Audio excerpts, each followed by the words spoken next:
तो दोस्तों समझते हैं कि हमारा जो इलेक्ट्रिसिटी में अगली चीज़ जो हमने इलेक्ट्रिक करंट को डिफाइन किया था, इसको और सही तरीके से हम डेफिनेशन के साथ इस फॉर्मूले के बारे में जान लेते हैं। देखिए क्या होता है, मैंने आपको बताया था अगर ये कोई कंडक्टर है, कोई एक वायर है, ठीक है, एक प्रवाहक है, ये क्या है बेलनकार रूप में है, तो मैंने कहा इस क्रॉस सेक्शन जिसको कहते हैं अनुप्रस्थ काट, अनुप्रस्थ काट इसकी कैसी होगी, सर्कुलर होगी। इस अनुप्रस्थ काट में से कितना अमाउंट ऑफ चार्ज हमारा पर सेकंड मतलब समय में टी समय में प्रवाहित हो रहा है, वो चीज़ हमारी क्या आ जाएगी, विद्युत धारा आ जाएगी। वही चीज़ लिखी हुई है, if net charge Q flows across any cross section of a conductor in time t, then the current I through that section I is represented as ठीक है, is represented as I is equals to Q by T। इसे इस तरीके से दर्शाया जाता है। यदि किसी चालक की किसी भी अनुप्रस्थ काट से समय t में नेट Q आवेश प्रवाहित होता है, तब अनुप्रस्थ काट से प्रवाहित विद्युत धारा I को इस प्रकार व्यक्त किया जाता है। किस प्रकार व्यक्त किया जाता है, तो ये हमारा फॉर्मूला हो गया। तो ये हमारे फॉर्मूले को आप समझ भी गए होंगे कि ये क्या है, एक अनुप्रस्थ काट है और हम मान रहे हैं इससे कितना चार्ज फ्लो कर रहा है टाइम टी में Q चार्ज फ्लो कर रहा है। इसको हम कैसे रिप्रेजेंट करते हैं, विद्युत धारा के फॉर्म में, and it is represented as I is equals to Q by T। ठीक है, अब I हमें पता चल गया, I हमारी विद्युत धारा है। अब इसका एक SI मात्रक होता है, ठीक है, SI मात्रक हमारा क्या होगा, SI मात्रक मतलब SI यूनिट इसकी होगी। तो इसकी SI यूनिट क्या बनाई गई है, एम्पियर बनाई गई है, ठीक है, एम्पियर। ठीक है, एम्पियर को हम किससे रिप्रेजेंट करते हैं, सिर्फ A से भी रिप्रेजेंट करते हैं। ठीक है, कुछ भी वैल्यू आ रही है उसके अगर हम आगे A लगा देंगे तो यानी कि वो इलेक्ट्रिक करंट की बात हो रही है वहाँ पर, है ना। तो मान लीजिए मैंने लिखा 2 एम्पियर, तो यानी कि विद्युत धारा का जो मान है वो क्या है, 2 वैल्यू है। ठीक है, 2 एम्पियर यहाँ पर हमें शो करेगा कि विद्युत धारा की बात हो रही है। अब यहाँ पर 2 एम्पियर जो है वो किस किस से मिलके बना, जो भी एम्पियर है हमारा करंट है वो किस किस से बना है, Q बाय T है हमारा। तो Q का जो हमारी यूनिट होती है वो हमारी क्या होती है, कूलम होती है। ठीक है, तो कूलम हमारी किसकी यूनिट है, आवेश का जो मात्रक है वो कूलम है। तो इस आवेश में जो चार्ज होता है वो लगभग कितने के बराबर, मतलब इसमें कितने इलेक्ट्रॉन्स हो सकते हैं, इसमें इतने इलेक्ट्रॉन्स होते हैं 6 × 10⁻18 इलेक्ट्रॉन्स के बराबर इसमें चार्ज होता है। जितना इन इलेक्ट्रॉन्स में चार्ज होगा उतना एक कूलम चार्ज में होगा, राइट। तो 1 कूलम की यहाँ बात हो रही है। अब हम समझ लेते हैं कि एक इलेक्ट्रॉन में ये कितना है, 1 कूलम में इतना हमारे इलेक्ट्रॉन्स आ जाएंगे 1 कूलम चार्ज में। ठीक है, अगर हम बात करें कि एक इलेक्ट्रॉन में 1 इलेक्ट्रॉन का चार्ज वैल्यू कितना होती है, तो वो कूलम में आएगी, वो हमारी होती है 1.6 × 10⁻−19 कूलम्स। तो ये हमारा वैल्यू हो गई हमारा एक कूलम के बारे में हो गया, इसमें इतने इलेक्ट्रॉन के बराबर अमाउंट ऑफ चार्ज होता है अगर एक इलेक्ट्रॉन की बात करें। अब यहाँ पर ये ध्यान रखिए, इलेक्ट्रॉन में जो चार्ज होता है वो हमेशा कैसे टाइप का होता है, नेगेटिव टाइप का चार्ज होता है। ठीक है, अब मैं इसमें आपको और चीज़ बता दूं, जो इलेक्ट्रिक करंट का फ्लो है वो पहले जब तक इलेक्ट्रॉन ईजाद नहीं हुआ था, इलेक्ट्रॉन के बारे में हमें नॉलेज नहीं थी, तब तक ये माना जाता था जिस दिशा में धनात्मक आवेश फ्लो कर रहा है, मतलब पॉजिटिव चार्ज फ्लो कर रहा है, उसी डायरेक्शन में हमारा फ्लो ऑफ करंट है। लेकिन जब हमारा इलेक्ट्रॉन एग्जिस्टेंस, मतलब हमारे समझ में आया इलेक्ट्रॉन के बारे में, इसको एम्पियर ने निकाला था, तो जो साइंटिस्ट थे उनका नाम एम्पियर था, और जब उन्होंने समझा कि इलेक्ट्रॉन क्या चीज़ है, तब जाके ये चीज़ आई कि जिस धारा में, जिस दिशा में इलेक्ट्रॉन का प्रवाह होता है या इलेक्ट्रॉन की फ्लो होती है, उसी डायरेक्शन में फ्लो ऑफ करंट होता है, राइट। तो यहाँ पर हमें ये 2 वैल्यूज़ याद रखने की अच्छी ज़रूरत है, बहुत इंपॉर्टेंट है। ये डायरेक्ट क्वेश्चन में भी आ सकते हैं कि एक इलेक्ट्रॉन पे हमारा कितना कूलम चार्ज होता है, तो ये हमें डायरेक्ट याद रहना चाहिए, 1.6 × 10⁻−19 1.6 × 10⁻−19, ठीक है, कूलम्स हमारा चार्ज होता है। अब जैसे कि हम लोगों ने यहाँ पर फॉर्मूला लिखा है, तो इस फॉर्मूले के अकॉर्डिंग हम अगर ध्यान से देखें तो इलेक्ट्रिक करंट की हमारा यूनिट हो गई एम्पियर, इसकी हो गई कूलम, इसकी हो गई सेकंड।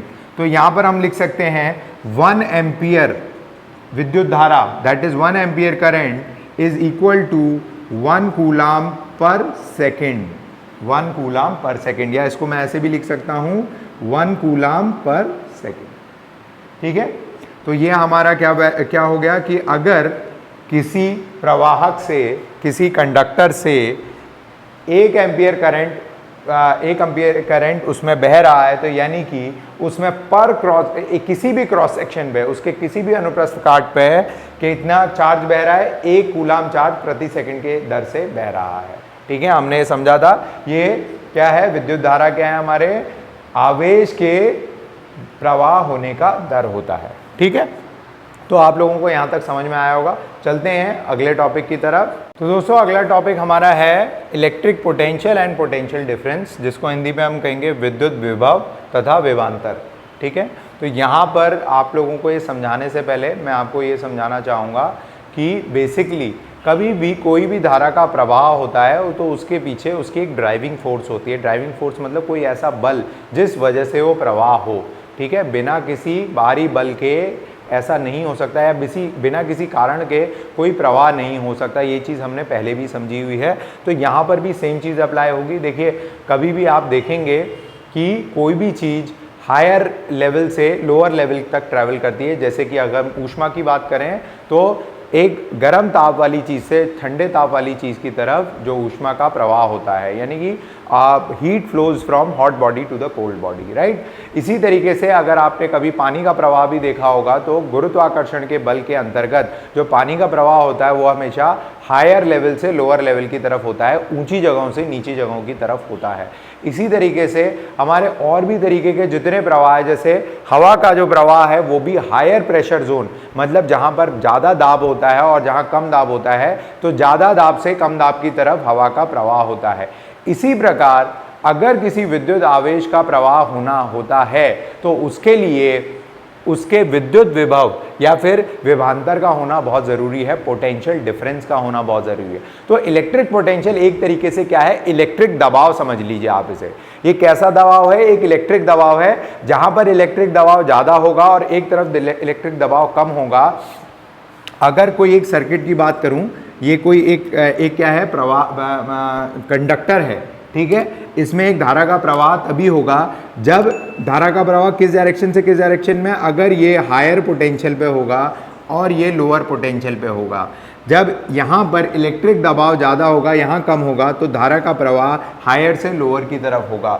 और इन दोनों का जो दबाव का, इलेक्ट्रिक दबाव का जो डिफरेंस है, पोटेंशियल का जो डिफरेंस है, उसको हम क्या कहते हैं, विभवांतर कहते हैं। इनमें जो अंतर है उसको, उस विभव के अंतर को हम विभवांतर कहते हैं, जिसको कहते हैं इलेक्ट्रिक पोटेंशियल डिफरेंस, राइट। तो इलेक्ट्रिक पोटेंशियल डिफरेंस को यहाँ पर अच्छे से डिफाइन करा हुआ है, एक बार देख लेते हैं। Potential difference between 2 points is the amount of work done to move the unit charge from one point to the other point.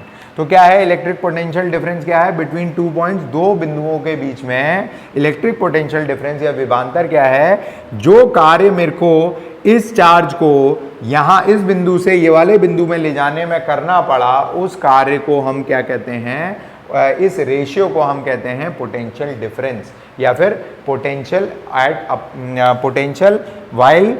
Potential difference due to which the charge flows from one point to the other point. ठीक है, तो potential difference between the 2 points is amount of work done, जितना कार्य मेरे को करना पड़ा, amount of work done to move the charge from one point, जिसे कह देते हैं point A to point B. ठीक है, तो हिंदी में इसे देखेंगे हम, किसी भी धारावाही विद्युत परिपथ के दो बिंदुओं में, जैसे किसी सर्किट के दो बिंदुओं में के बीच विद्युत विभवांतर को हम उस कार्य द्वारा परिभाषित करते हैं जो एकांक आवेश, मतलब एक यूनिट चार्ज को क्या करने में, एक बिंदु से दूसरे बिंदु के तरफ लाने में हुआ है, जितना कार्य मेरे को करना पड़ा। ठीक है, तो अकॉर्डिंग टू द डेफिनेशन, अब यहाँ पर सबसे पहले इलेक्ट्रिक पोटेंशियल को या पोटेंशियल डिफरेंस को हम किससे दिखाते हैं, हम V से दिखाते हैं। ठीक है, तो V से दिखाते हैं, और जैसे हमारी परिभाषा है उसके अकॉर्डिंग क्या होगा, it is the amount of work done for moving a unit charge, एक यूनिट चार्ज को ले जाने में कितना कार्य करना पड़ा। ठीक है, तो इसका फॉर्मूला हमारा मैथमेटिकल फॉर्मूला हो जाएगा V is equals to W/Q। तो W/Q क्या है, ये क्या है, वर्क डन है, ये कार्य है, और ये क्या है हमारा, Q हमारा है आवेश। ठीक है, एक यूनिट चार्ज को ले जाने में पर यूनिट चार्ज कितना कार्य करना पड़ा उसको हम कहते हैं पोटेंशियल डिफरेंस, राइट। तो मैथमेटिकली ऐसे लिखेंगे। अब हम इसका एसआई मात्रक समझ लेते हैं। इसका एसआई मात्रक जो है हमारा वो क्या होता है, वोल्ट होता है। ये भी वोल्ट भी वी से ही डिनोट किया जाता है। यहाँ कंफ्यूज मत होइएगा, वोल्टेज या वोल्ट जो है हमारा, ये जो वोल्ट है ये हमारी वी से ही डिनोट होता है, और ये भी यहाँ पर पोटेंशियल की बात हो रही है। तो दोनों ही चीज़ें हमारे को एक सी दिखती हैं लेकिन है अलग अलग। ये मात्रक का वी वोल्ट है और ये हमारा क्या है, ये हमारा पोटेंशियल के लिए यूज़ हुआ है, पोटेंशियल डिफरेंस के लिए यूज़ हुआ है, ठीक है। अब इसको हम कैसे लिख भी सकते हैं, जो कार्य होता है उसकी इकाई क्या होती है या उसका मात्रक क्या होता है, जूल होता है, और हमारा क्यू का क्या होता है, सी होता है, ठीक है, कूलाम होता है। तो 1 volt is equal to 1 joule per coulomb, ठीक है, 1 जूल पर कूलाम। तो ये हमारी वैल्यू है किसके लिए, या फिर ये हमारा डेफिनेशन है 1 volt of potential difference is equals to 1 joule per coulomb, ठीक है।